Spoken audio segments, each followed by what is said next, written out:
అమావాస్య రోజున ముఖ్యంగా పెళ్లి కాని అమ్మాయిలు ఎలాంటి చర్యలు తీసుకోవాలి? అసలు ఆ రోజున ఈ రోజు పెట్టుకోకపోయినా ఆ రోజు మాత్రం కాటుక అరికాలుకి పెట్టుకోమంటారు. ఎందుకు అసలు ఆ రోజు ముఖ్యంగా ఏమి జాగ్రత్తలు తీసుకోవాలి? పౌర్ణమి అంటే పాజిటివ్ ఎనర్జీస్కి పవర్ ఎక్కువ ఉంటుంది.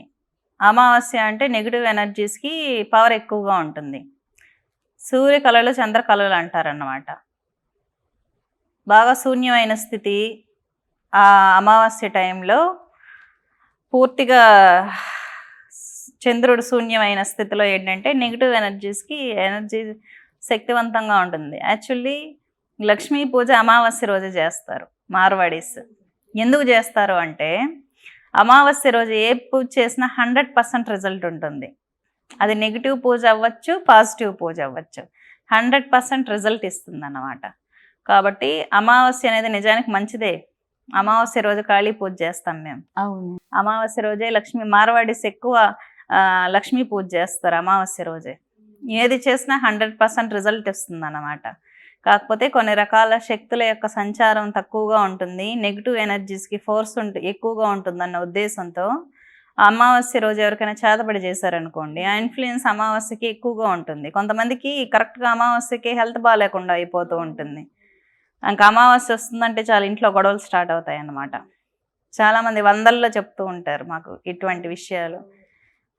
అది ఆ ప్రభావమే. నెగిటివ్ ఫోర్స్ ఎక్కువగా ఉండడం వల్ల ఆడపిల్లల్ని అలా బయట తిరగకూడదు. కొన్ని ప్రికాషన్స్ తీసుకోవాలి. ఎందుకంటే బాగా నీట్గా జళ్ళ వేసేవాళ్ళు మన జుట్టు దొరకదు కదా ఈజీగా. అందుకని మన పెద్దవాళ్ళు ఏం చెప్పినా, ఎన్ని ప్రికాషన్స్ చెప్పినా, అబ్బా ఈ ముసలిది పెద్ద సోది చెప్తుంది అనుకుంటూ ఉంటారు ఇళ్లల్లో. మన నానమ్మలు అమ్మమ్మలు చెప్తుంటే టార్చర్ చేస్తుంది. వెంట్రుకలు తీసి జాగ్రత్తగా కవర్లో వేసేవాళ్ళం. అక్కడ ఇక్కడ పడేయకూడదు, మన గోర్లు పడేయకూడదు, మన ఇంట్లో చెప్తూ ఉంటారు కదా ఇలాంటి విషయాలు. ఎక్కడ పడితే అక్కడ తిరగకూడదు, ఎవరు పడితే వాళ్ళు ఇచ్చింది తీసుకోకూడదు. ఇవన్నీ ఎందుకు చెప్తారు అంటే మన జాగ్రత్త కోసం చెప్తారు మన పెద్దవాళ్ళు. కానీ అది చాదస్తం కింద, మూఢనమ్మకం కింద తీసుకుంటూ ఉంటాం. ఎప్పుడైనా పడితే అప్పుడు తెలుస్తుంది, అప్పుడు అమ్మ గుర్తొస్తుంది అన్నమాట మనకి. మన అమ్మ ఇలా చెప్పింది కదా, మనం వినలేదు అని. ఒకవేళ మనకి ఆ రోజు ఏమైనా తగిలిందంటే, అమావాస్య పూట తగిలిందంటే మనకి సైన్స్ కనిపిస్తే ఎలాంటి సైన్స్ తీసుకుంటే వాళ్ళు దూరంగా ఉండొచ్చు మనకి? ఏదైనా నెగిటివ్ ఎఫెక్ట్ ఉన్నప్పుడు అమావాస్య రోజు ఏంటంటే గుమ్మడికాయ బలిస్తారు. కాలభైరవుడికి, కాళీకి ఎక్కువ శక్తి ఉంటుంది ఆ రోజు. యాక్చువల్లీ భూత ప్రేత పిశాచ గణాలన్నీ కాలభైరవుడి కంట్రోల్లో ఉంటాయి. కాలభైరవుడు అంటే శివుడి యొక్క రుద్రావతారం. కాబట్టి ఆ రోజు కాలభైరవ దీపం వెలిగించడం, గుమ్మడికాయ దీపం వెలిగించడం, చాలా షాప్స్కి గుమ్మడికాయ వదిలిస్తూ ఉంటారు. కాలభైరవుడు యొక్క రక్షణ అనమాట. గుమ్మడికాయ కడుతూ ఉంటారు.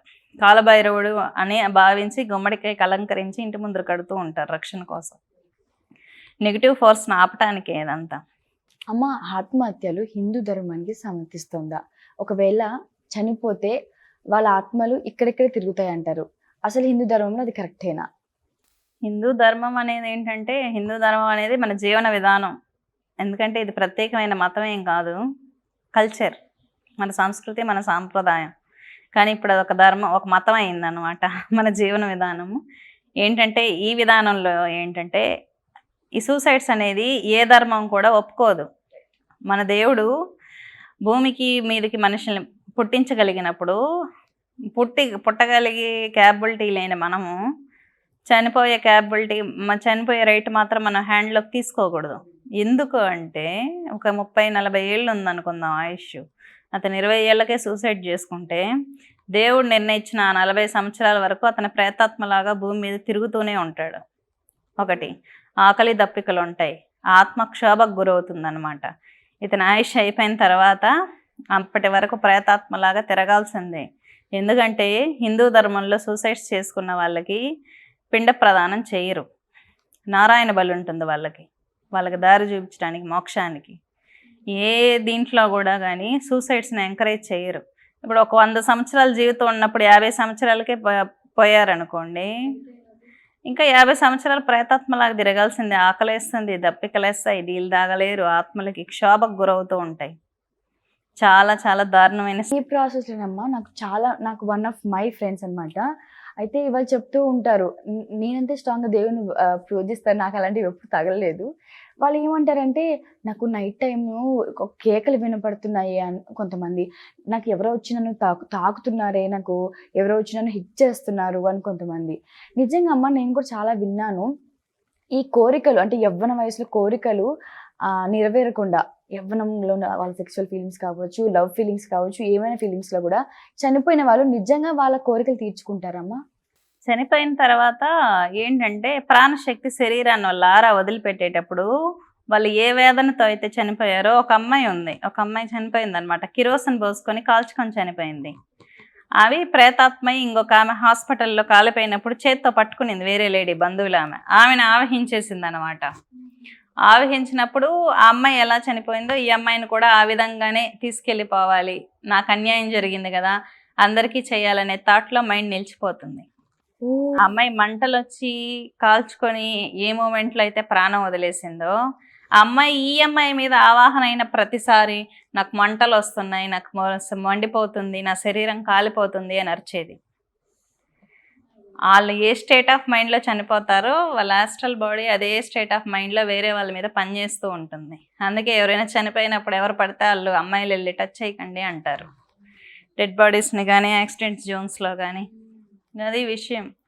ఇలాంటివి ఏంటంటే చెప్తే తెలియదు కానీ ఫేస్ చేస్తే అనుభవిస్తే తెలుస్తాయి. అంటే చెప్పడానికి ఏదో ఈ కాలంలో సైంటిఫిక్ యుగంలో కూడా ఈ అమ్మాయి ఇలా మాట్లాడుతుంది అనుకుంటారు, కానీ ఫేస్ చేస్తే తెలుస్తుంది ఆ బాధ. కొన్ని వేల మంది ఫేస్ చేసిన వాళ్ళు ఉన్నారు. కనీసం అంటే నేను ఇలాంటివి ఒక నెలలో 500-600 కేసులు ఇవే. వాళ్ళు సిక్ అయిపోవటం, ఇట్లా నెగిటివ్ వచ్చి నైట్ టైమ్స్ గుండెల మీద కూర్చొని బ్రీతింగ్ వాళ్ళకి రాకపోవటం, ఉన్నట్టుండి వీళ్ళు భోజనం చేయలేకపోవటం, ఒక స్కెలిటన్ లాగా అయిపోవటం, రకరకాలు. అది హాస్పిటల్స్కి అంతా తిరిగేసి ఉంటారు, ఇంకంతా తిరిగేసి ఇంకా లాస్ట్ అవ్వలేదన్నప్పుడు వస్తారనమాట. దీనికి విరుగుడు దేవత మాత్రం తప్ప ఒక నెగిటివ్ని కొట్టాలంటే ఒక పాజిటివ్ రావాల్సిందే. హాస్పిటల్కి వెళ్తారు, బాగాలేనప్పుడు హాస్పిటల్కి వెళ్ళాలి. అవును, శారీరకంగా ప్రయత్నం చేయండి. హాస్పిటల్కి వెళ్ళకూడదు, తంత్రాల ద్వారా మంత్రాల ద్వారా అన్నీ అయిపోతాయని చెప్పను. హాస్పిటల్లో ట్రీట్మెంట్ తీసుకోవాలి, వెళ్ళాలి. వెళ్ళిన తర్వాత దేవతను కూడా మొక్కండి అని చెప్తాను. ఎందుకంటే ఆస్ట్రల్ బాడీలు వీక్ అయినప్పుడు హ్యూమన్ బాడీ వీక్ అయిపోతుంది. హ్యూమన్ బాడీకి కావాల్సింది మెడిసిన్, ఆస్ట్రల్ బాడీకి కావాల్సింది పాజిటివ్ ఎనర్జీ. అదే రెండు విధాలా పనిచేసినప్పుడు క్యూర్ అవుతుంది మనిషికి. అమ్మ ఈ మధ్య కాలంలో బాగా మనం వింటున్నాం, ఈ 2024లో డ్రగ్స్ ఎడిక్ట్, ఈ గంజా ఎడిక్ట్, మత్తు పదార్థాలు, తాగుడికి, సిగరెట్లకి, వీటికి. ఈ మధ్యకాలంలో కొన్ని టాపిక్స్ చూసాం, పిల్లలు కూడా బాగా వాటికి ఎడిక్ట్ అయిపోయారు. అసలు వాళ్ళ ఇంట్లో ఉన్న పిల్లల్ని ఎలా తీసుకెళ్తారు, చిన్న పిల్లలకి వీళ్ళ వరకు సమాచారం ఎలా వస్తుంది, వీళ్ళు అసలు ఆ మత్తు పదార్థం వీళ్ళ వరకు ఎలా వస్తుంది, ఏంటమ్మా దీనికి విరుగుడు ఏంటి అసలు? నేను ఈ మధ్య మన న్యూస్లో చూశాను, శంషాబాద్ దగ్గర స్కూల్లో ఎవరో చిన్నపిల్లలకి డ్రగ్స్ ఇస్తున్నట్టు న్యూస్లో వేసినారు. ఈ మధ్య చూశాను. నాకు అర్థం కాని విషయం ఏంటంటే అసలు స్కూల్లో డ్రగ్స్ ఎలా అవైలబిలిటీ వస్తున్నాయి, అదే ఇది ఒకటి అర్థం కాని విషయం. ఇలాగా అడక్ట్ ఎందుకు అవుతారంటే, ఒకటి ఫ్రెండ్స్ వల్ల, అనవసరమైన ఫ్రెండ్షిప్స్ చెక్ చేసుకుంటూ ఉండాలి. పేరెంట్స్ మదర్ ఫాదర్ ఎక్కువ పని చేసి పడుకుంటుంటే వీళ్ళు ఫోన్లు తీసుకొని చాటింగ్ చేసుకుంటూనే ఉంటారు. First of all 10th class వరకు ఫోన్ ఇవ్వకపోవటమే మంచిది. వీళ్ళు తెలివిగా జూమ్ క్లాసులు, మా క్లాసులు మేము చదువుకుంటున్నాం, ఫోన్లో చదువుకుంటున్నాం అనేసి ఈ చాటింగ్ యాప్స్ ఓపెన్ చేసుకొని ఉంటారు. ఎప్పుడు కానీ మొబైల్స్లో స్పై పెట్టాలి పిల్లల ఫోన్లలో. ఇవ్వాల్సి వస్తే ఇంకా తప్పదు, వీళ్ళకి జూమ్ క్లాసెస్ ఉన్నాయి, సబ్జెక్ట్ ఏదన్నా టీచర్ గ్రూప్లో పెడుతుంది అన్నప్పుడు స్పై ఉండాల్సిందే. ఇంకొకటి ఏంటంటే అడల్ట్ కంటెంట్ అనేది వ్యూ అవ్వకుండా ఫోన్లలో ఒక యాప్స్ ఉంటాయి, కొన్ని యాప్స్, అవి ఇన్స్టాల్ చేసి పెట్టాలి. మదర్ ఫాదర్ కేరింగ్ లేకుండా వాళ్ళ పిల్లల్ని ఎవ్వరు దేవుడైనా కూడా రక్షించలేడు. పిల్లల విషయంలో బాధ్యత అనేది తల్లిదండ్రులదే. స్పై చేస్తూ ఉండాలి. కనీసం పిల్లలకి సపరేట్ రూమ్స్ ఉన్నప్పుడు వాళ్ళ జాగ్రత్తల్లో అసలు వీళ్ళు ఏం చేస్తున్నారు, సడన్గా మిడ్నైట్ వెళ్ళి చెక్ చేయటం, ఇంకా చాటింగ్లలో ఉన్నారా, చాలామంది బెడ్షీట్ బ్లాంకెట్లు వేసి మోసుకొని చాట్ చేస్తూ ఉంటారు, నిద్ర అయినట్టు యాక్ట్ చేస్తూ పిల్లలు. ఇలాంటివన్నీ చెక్ చేసుకోవాలన్నమాట. కొంచెం తల్లిదండ్రులు కానీ పట్టించుకోలేదంటే ఈ జనరేషన్ పిల్లలకి ప్రతిదీ డ్రగ్స్ అవైలబిలిటీ ఉంది. విచ్చలవిడి శృంగారం అలవాటు చేసుకుంటున్నారు చిన్న వయసులోనే. ఒకప్పుడు ఆడవాళ్ళు భయపడేవాళ్ళు, చిన్న వయసులో ఉన్న అమ్మాయిలు భయపడేవాళ్ళు. అడల్ట్ కంటెంట్ అవైలబిలిటీలో ఉంది, కావాల్సినంత డ్రింక్ అవైలబిలిటీలో ఉంది. పిల్లలు మళ్ళీ దానికి స్పెషల్ స్పెషల్ ఆఫర్లు ఉన్నాయి. మళ్ళీ ఈ మధ్య ఈ బ్యాంకింగ్ యాప్స్లలో ఈ డబ్బులు ఏదో ఇస్తున్నారు. అవునవును, ఎస్. దానికి మళ్ళీ పెద్ద పెద్ద హీరోలు ప్రమోషన్ చేయడం. అదేంటంటే ఈ అనవసరమైన లోన్లు స్టూడెంట్స్ కి ఇవ్వటం ద్వారా ఏంటంటే పిల్లలు నిర్వీర్యం అయిపోయి ఈ తరం యూత్ అనేది నిర్వీర్యం అయిపోతుంది. డెసిషన్ మేకింగ్ లేదా ఒరిజినల్ ఫ్రెండ్స్ ఉండరు. ఒరిజినల్ ఫ్రెండ్స్ ఎందుకు ఉండరు అంటున్నారంటే ఈ వర్చువల్ వరల్డ్కి అలవాటు పడిపోయి ఫేస్బుక్, ఇన్స్టాగ్రామ్ ఫ్రెండ్సే ఒరిజినల్ ఫ్రెండ్స్ అనుకుంటూ ఉంటారనమాట. కానీ నిజానికి ఒక ఫ్రెండ్ కూడా కరెక్ట్ అయినోడు ఉండడు. ఫ్రెండ్ కరెక్ట్ అయినోడు అని ఎప్పుడు తెలుస్తుందంటే ఇతనికి సమస్య వచ్చినప్పుడు నిజంగా ప్రొటెక్ట్ చేసేవాడే ఫ్రెండ్. ప్రాబ్లం వచ్చినప్పుడు I'm so sad, I'm sorry అని పెట్టే మెసేజ్లే తప్ప నిజంగా హెల్ప్ చేసేవాడు ఒక్కడు ఉండడు. వీళ్ళు ఈ వర్చువల్ వరల్డ్కి అలవాటు పడిపోయి డ్రగ్స్కి అలవాటు పడిపోయి ఒక ట్రాన్స్ ఆఫ్ మెంటల్ స్టేట్లో ఉంటూ సరిగ్గా చదవక ఇంకా ఇలా ఉన్నారు. తల్లిదండ్రులు కేర్ తీసుకోవాలి. వాళ్ళ విల్ పవర్ పెంచడానికి కొన్ని విషయాలకు అడక్ట్ అయినప్పుడు వాటి నుంచి బయటపడలేరు అన్నమాట. వాటి నుంచి బయటపడాలంటే విల్ పవర్ పెరగాలి. విల్ పవర్ అంటే ఏంటి? హనుమాన్ చాలీసా చేసుకోవటము, నామజపాలు చేసుకోవటము. అబ్బా ఎవరో ఇంత ముసలి వాళ్ళు చేసేది భక్తి అంటే ఎవరికో ఒక ముసలి గ్రూప్కి మాత్రమే సంబంధించిన విషయం అని అనుకోకుండా చిన్నపిల్లలతో పూజ చేయించడం, కనీసం హనుమాన్ చాలీసా అయినా నేర్పించాలి. హనుమాన్ చాలీసా చేశారనుకోండి ఇంటర్నల్గా వాళ్ళకి బూస్టింగ్ వస్తుంది వాళ్ళ సోల్కి. తప్పు, దీని నుంచి బయటపడాలి, పక్కన ఫ్రెండ్ కరెక్ట్ కాదు, వాడికి బ్యాడ్ హ్యాబిట్స్ ఉన్నాయి, బయట రావాలి.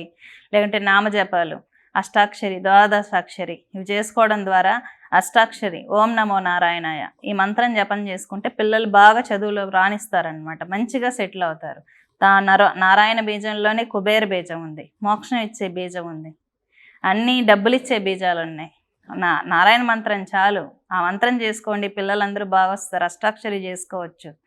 కానీ అందరూ ఏంటంటే తల్లిదండ్రులు తల్లిదండ్రులు ఇద్దరికీ ఉంటుంది. ఎందుకంటే ఈ మధ్య ఇద్దరు ఉద్యోగాలు చేస్తున్నారు కాబట్టి ఇద్దరు గమనించుకోవాల్సిన విషయాలు ఏంటంటే పిల్లల మీద ఎప్పుడు స్పై ఉండాలి. అది నేనైతే కనీసం రూమ్స్లో అసలు ఏం చేస్తున్నారు వెంటనే చెక్ చేసుకోమని చెప్తాను సజెషన్. ఇప్పుడు కూడా వాళ్ళు ఎంత పెద్ద పిల్ల అంత అలౌడ్ ఇచ్చే అంత వాళ్ళు లేరు కదా. ఏమంటే అమ్మ వాళ్ళ మీద అరుస్తారు. అందుకే కదా చిన్నప్పటి నుంచి అవి నేర్పించారు.